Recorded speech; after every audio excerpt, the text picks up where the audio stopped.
All right. Good morning, everyone. Thanks for joining us again. And with us, as always, is Terrence Lanier with Victory Teaching Farm. Good morning, Terrence. Good morning. And I hope everyone is being weather aware today because we've got a couple of storms out there, and hopefully they're going to, miss us and not be bad for the people that they do go through. But we are going to be talking about, as the summer comes to the end, Terrence and I were just talking about getting kids back off to school. And I know we're all hoping for cooler weather soon. But we are going to be talking about preserving summer. So this is really exciting because you work so hard in your garden, all year long, and you hopefully got some good bounty of vegetables. And so now we're going to talk a little bit, and Terrence's going to share some awesome recipes with us on how to preserve those summer vegetables. So first, Terrence, if you can go over with us, and please, folks, while we're going through this, please feel free to ask any questions in the comments. We'll try to get to all of them before the end of the show. But Terrence, before we get started on all of that, can you tell us a little bit about some canning safety? Yeah. So, anytime you're preserving food, you've got a lot of things that you need to think about because you want to make sure that there's no bacteria, that there's no spoilage.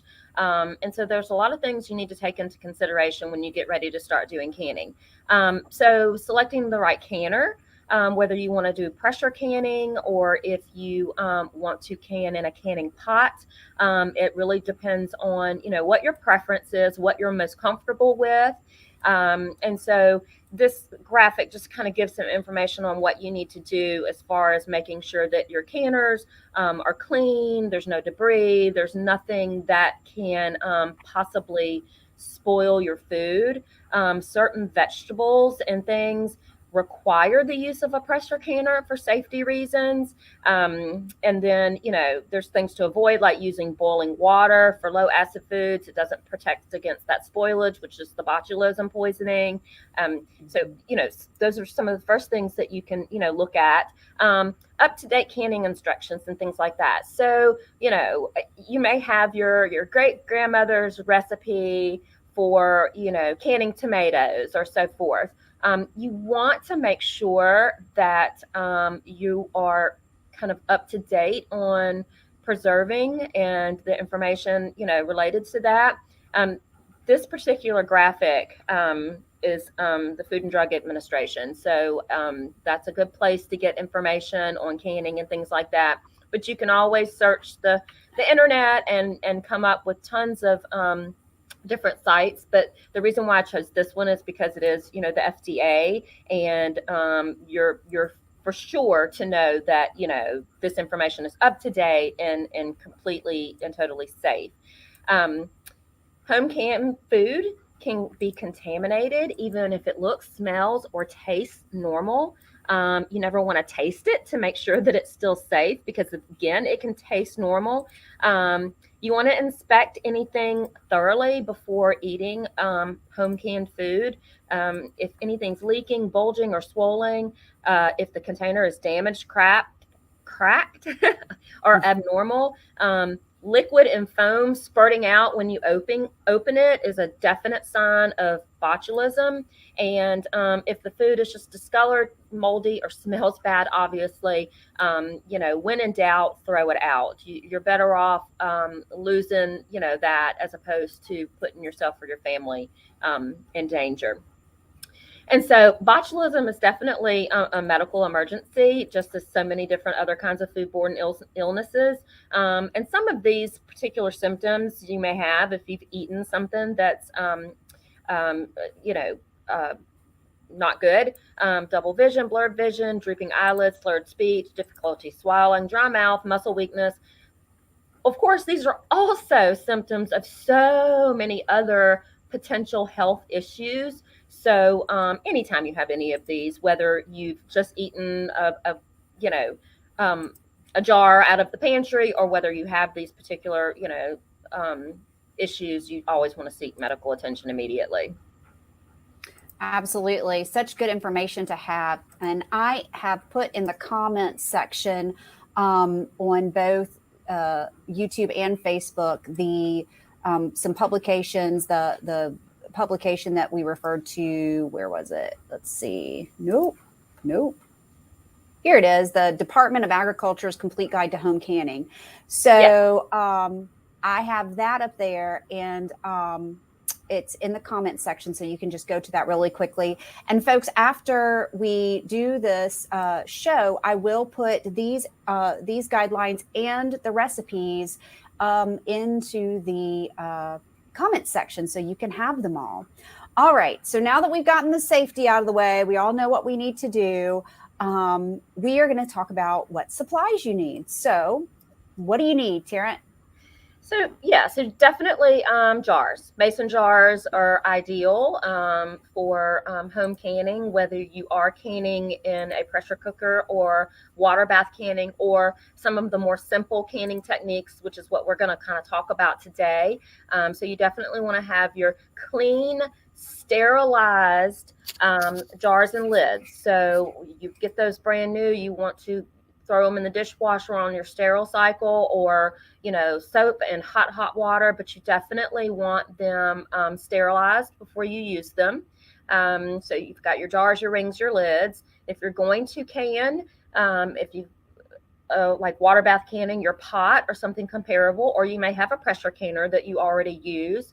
Jar funnels are ideal and make it so much more simple. Keep your jars much cleaner when you're packing those jars with your preserves. A jar lifter, if you are water bath canning, is something you definitely need to have. And then some of the other things that we're going to talk about is preserving food by freezing it. So you definitely need those freezer bags. Excellent. So the next subject we're going to talk about are the five type, or the five, where did I get five from? The types of preservations. So this is slide number 5. Sorry, folks, it's a Monday. Yeah. But so tell us about the types of preservations, Terrence. So the two that we're going to talk about today, because there's obviously other ways to preserve your food, but just to keep it simple this morning, we're just going to talk about simple canning, which doesn't require a pressure canner or water bath canning, and freezing. So those are the two things we're going to kind of talk about today, and that's the recipes that we have is related to these two particular types of preserving your food. Excellent. And that is right. We are getting to the recipes. So folks, these are long. Terrence going to just kind of go through the process of it, but just remember that we are going to post these recipe slides in the comment section right after the show. So don't worry if you miss it. And if you see anything or have a question, don't hesitate to ask it in the comments. So Terrence, let's get started. We're going to start with our good old pickles. Yes. So I actually did this for the first time this past summer, and they turned out fantastic. So, at the end of the season, it seems like all of a sudden all your cucumbers just start coming on all at the same time. And you can use large cucumbers, or there's another variety that is actually a pickling cucumber, but you can use any type of cucumber. So basically you're just going to gather your cucumbers, as many as you have, gather your clean sterilized jars, and then you're going to make what's called a brine. So get your pickles or your cucumbers chopped up. You can slice them in slices like you would, just long slices, or you can cut them in little rounds. It's whatever your preference is to how you like your pickles. You got your little round pickles that you would put on hamburgers, or your long spears. It's however you want to do it. So it's totally up to you, but you're going to get them all chopped up and ready, and then you're going to make with a simple brine. So we've got the measurements here, and I believe this will make 1 quart mason jar. So you've got water, you've got vinegar. You can use apple cider vinegar, you can use plain old white vinegar, or you can use rice vinegar. Again, that's a personal preference. You've got your sugar, your sea salt, red pepper flakes. I want to make a comment too on sugar. There's sugar in a lot of these recipes, and these particular recipes are on using just regular old sugar. They are not with any kind of alternative sugar products or stevia or, sweet and low or anything like that. This is just good old sugar. So if you decide that you don't want good old sugar, you probably want to research and look for another recipe that uses something different as opposed to doing a substitution. But back to ingredients, pepper flakes, that's optional if you want them to be kind of spicy, or you can leave that out. Pepper, fresh dill, garlic, and a bay leaf. And so, like I said, you're just going to get your sliced cucumbers, pack them into that jar, and make sure you whisk your brine up completely, totally until all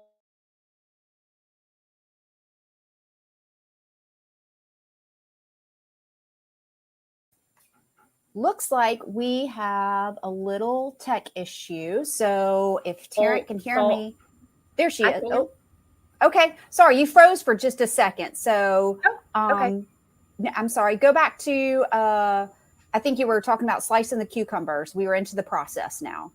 Oh, yeah. So your cucumbers are already, you've already sliced your cucumbers. You've made your simple brine. And so you're just going to pack your cucumbers down into your jar, cover them with the brine liquid, make sure they're covered completely. Put your lids on the jar, shake them up, stick them in the fridge, and then in about 2 to 3 days, you can check them for desired pickling, and they'll actually last a couple of months in the fridge. So awesome. That sounds great. And there's really no like heating or anything involved with this. So that's a good one to start with. Let's see. We've got just a couple of folks saying hi. We have Shirley Linton Allen saying hello. Hello, Shirley.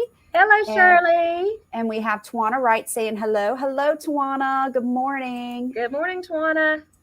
And all right, so moving on, we're going to be talking about, this is kind of, I think one of my favorites is, and this one's pretty easy too, is the pepper sauce. So Terrence, tell us about pepper sauce. Yeah, so this is one of my favorites too. It's something I remember my grandmother always doing every year. She would grow on her little front porch of her condo in 5-gallon buckets all kinds of different hot peppers, jalapenos, cayenne, chili peppers, and then she'd make pepper sauce. I think this might be a Southern thing, but maybe not. Pepper sauce, we like to put it on black eyed peas and greens and things like that, just to spice them up. But this is really simple and easy, just like all the others. You're just going to gather your peppers, as many as you have. This particular recipe is using about 30 small peppers. And it's whatever kind of peppers you want. Any of the hot peppers, jalapenos, chili, habanero, cayenne. It's whatever you have that you've planted in your garden. You can use one kind, or you can combine multiple different kinds of peppers. And so again, it's just a simple vinegar, sugar, kosher or pickling salt. Either will work the same. Adding just a little bit of olive oil will make it extra hot. So you don't necessarily have to do that. That is optional. And then your peppers. Again, we're always starting with clean, sterilized jars and lids. You want them to be warm, because this particular recipe, you're going to fill these jars with hot liquid that you've cooked on the stove. So you want to make sure your jars are warm, because you don't want to put warm liquid into a cold jar because it's going to crack. So make sure your jars are warm. And you're basically just going to mix all of.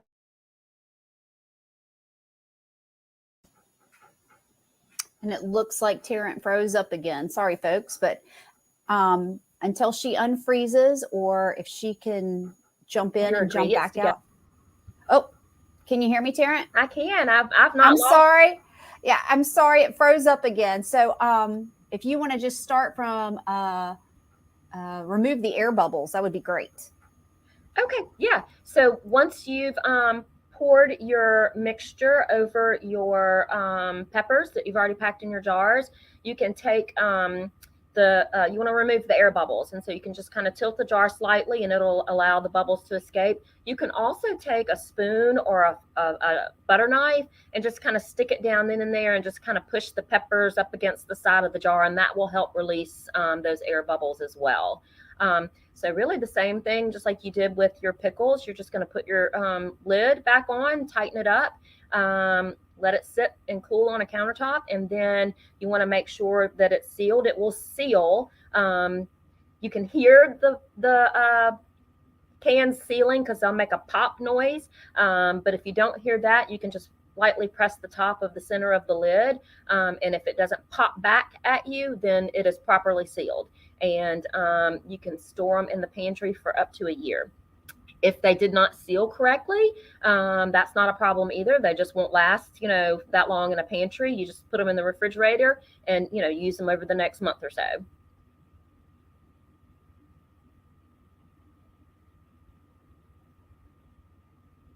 Did I lose you, Dorothy? Hey, I'm sorry. I'm here. I had it on mute. I apologize. So I didn't want to hear anybody. I didn't want anybody hearing me sniffle in the background. But next we have pickled jalapenos. And tell us about these, Tarrant. Okay, so if you like jalapenos, this is something that we typically purchase from the grocery store. But if you grew jalapenos over the summer, and if you are a jalapeno grower, you know that they produce abundantly. And so get your jalapenos gathered and slice them up in the little round slices like you normally would buy in the grocery store, or you can keep them whole as well. It's, again, a personal preference on how you want to do that. You do want to cut off the stem, though. But again, you're just going to make kind of a mixture. You're going to combine your vinegar, your water, your garlic, your sugar. If you want less hot jalapenos, you could actually add a little bit more sugar than what's in the recipe. But you're just going to add everything together, put it in a pot, bring it to a boil, throw your jalapenos in there, and then remove it from the heat. Let it sit for a bit. Then you're going to take your jalapenos out, put them in your jars. Then you're going to pour that liquid over the top and seal them up and stick them in the fridge, and they're good for up to about 2 months. Awesome. And just a note, because I think we've talked about jalapenos and working with peppers before, but is this where you maybe want to use some gloves so you don't rub your eyes and have a really bad day afterwards? Yes. So definitely you want to wear gloves when working with jalapenos because the oils in them, and even after you wash your hands, if you weren't wearing gloves, even after you wash your hands, those oils can still be in your skin. And if you've ever touched a jalapeno and then touched your eye, your nose, your mouth, it is not a pleasant experience. So you definitely want to make sure you wear those gloves.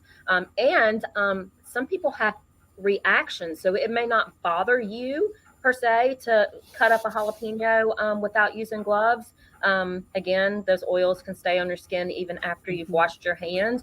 But I knew someone actually who chopped lots of jalapenos. They were pickling jalapenos and they didn't use gloves, and it burned their hands. Like they literally had red marks all over their hands from the jalapeno. So yeah, this is one that you want to make sure that you're being safe, just to avoid the sting of a jalapeno. Right.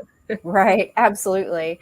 And so I said that the pepper sauce was my favorite, but I don't know. The next one up, these candied jalapenos might be my favorite. It's a tough one.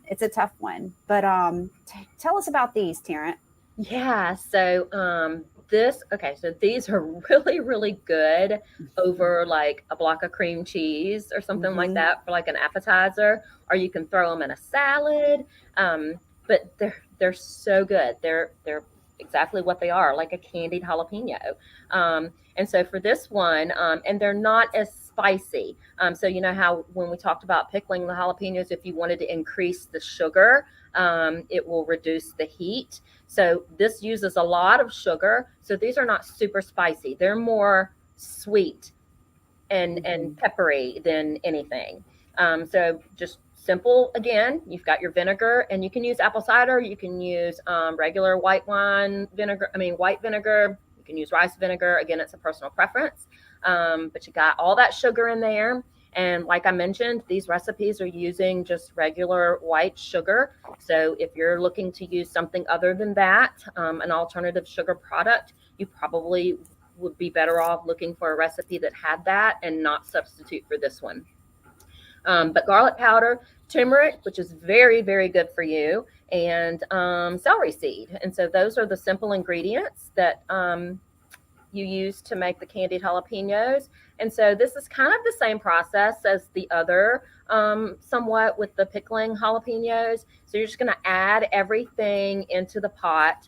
And bring it to a boil. And then if you'll see, it's kind of a process here. So you're going to reduce heat and simmer. Then you're going to bring it back up to a boil. Then you're going to add your peppers, let it boil a little bit longer. And then same process as before, you're going to take your peppers out separately and put those in your jars first, and then pour your syrup over the top. Release your air pockets, and we talked about how you could do that. I always just use a butter knife because I can kind of push everything around, and it seems to be the best way to get rid of those air pockets. And just fill the jars, refrigerate for 1 to 2 weeks, 3 to 4 weeks for optimal flavor, and they're good for several months if you keep them refrigerated. Awesome. Sounds delicious. And let's see, we've got a couple of more comments here. Bill Hawkins says this sounds great, and it sure does, doesn't it? And then let's see, Candy Williams says, hi y'all. Well, Hi, hello, Candy. So thanks for tuning in with us, folks. All right, so next we're going to be talking about salsa. This is another good one.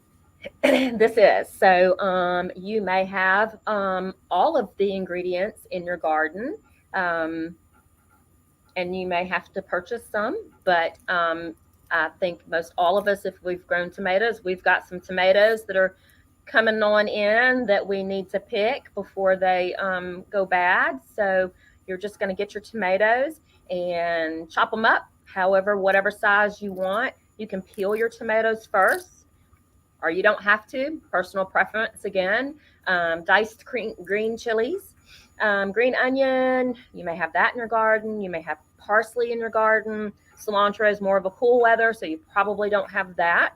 A lot of us down here in South Alabama have lemon trees, lemons, limes, black pepper, your garlic, salt to taste. And this is one of my favorites because it's super easy and it's, basically ready immediately. Or you can, store it in the refrigerator for about a week. But you're just going to chop up your tomatoes, save all of the juice. So if you're chopping on a cutting board, you want to make sure, if you don't have a cutting board that kind of has those reserve indentions around the edges to catch the juice, you want to somehow make sure that you're able to save the juice because you're going to need that. But you're just going to combine everything all together, stir it up really good. You can eat it immediately, or you can cover and chill it. And you just want to keep it stored in a covered container in your refrigerator, and it's good for about a week. Awesome. Sounds delicious. And then this is actually something that I've done before. And this is just freezing things, and it's pretty easy peasy. Oh, yeah. So I chose peppers and onions just because those are, some summer veggies that are pretty popular. I think a lot of people use peppers and onions on a regular basis in, their day-to-day meals and cooking. And so you don't have to blanch. A lot of people think that if you're going to freeze certain vegetables that you have to blanch them first, which is kind of like a quick dip in hot water and then pulled right back out. But with peppers and onions, you don't have to do that. And so, and we actually froze multiple bags of peppers and onions, and we froze some bags just with peppers, some bags just with onions, and then we had some that were a mixture of peppers and onions. I chopped them up real fine, like to add to spaghetti or something like that, and I chopped some up like long ways, like if you were going to make fajitas or something like that. But yeah, I mean, it's the easiest thing. You're just going to rinse them, chop them how you want them, put them in your freezer bag, stick them in the freezer, and they should be good for about a year. Excellent. Excellent. And then to kind of finalize some things, we've got some pictures of tomatoes that you have preserved. And this just looks like a lot of work. It takes about a day. Yeah. And I did not go into depth about canning tomatoes. Mhm. I did do the salsa. But just because, like we talked in the very beginning, canning tomatoes this way requires a water bath, requires Mhm. you boiling your jars or using a pressure cooker. But every year, my family and I, we stop at a U-Pick farm on the way to my mother-in-law's in the country, and it's so much fun. And we pick and pick and pick and pick. And so this is probably about five-gallon buckets full of Roma tomatoes. Wow. So and the process is pretty intense. You've got to flash boil the tomatoes so you can then core them and peel them with ease. You have to have your lemon and your salt ready in your jars. And then you pack your tomatoes in and pour the juice over the top. And then you close them up. But then that's when you do the water bath. And you've got to boil them for 45 minutes to an hour and then remove them and then let them seal. But I figured I'd at least show.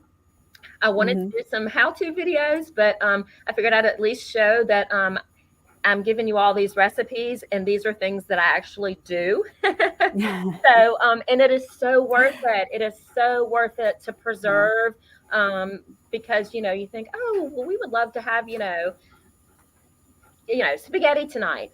Well, you know what? You've already got your peppers and your onions frozen in the refrigerator. You've already got your jar of tomatoes ready to go. So it's really nice to have, to have these foods preserved and put away. Saves you a trip to the grocery store, and also it's very economical. So we probably about $50 is what we spend when we go to this U-Pick farm. And we also get peppers and onions and things like that as well, but alongside the tomatoes. But with your supplies and everything, you're probably, $75, and you've probably got hundreds and hundreds of dollars worth of food put away and preserved. So that's amazing. That's amazing. You grow it yourself, and then you preserve it, and you've saved a lot of money, especially if you're growing it yourself and you've grown from seed. You might have $5 and $500 worth of food. Yeah, I think that's fabulous. I think that's amazing. And like you said, the tomatoes and some others do take a little more. So, go to in the comments. One of the first comments I put up there was a website that directs you to some good education on canning and more of the other deeper processes of canning. So be sure to reference those, guys. Do your research to make sure that you are safe when you do this. But It's really exciting. And the recipes that Terrence has shared with us are really easy to do. So, those are a great place to start if you're just getting started. Oh, yeah. And it's really nice because these are, I'm very easily intimidated, but it's like for these, like the pickles, it's like, hey, I could do that. Or the salsa, it's like, okay, I can delve into this a little bit. So Terrence, thank you so much for this. I really appreciate it. And folks, we are going to be back. We're going to be changing our day and the day of the month that we're going to be doing this. We're going to start on Wednesday, the first Wednesday of the month at 10 a.m. So we'll see you back here on September 1st at 10 a.m.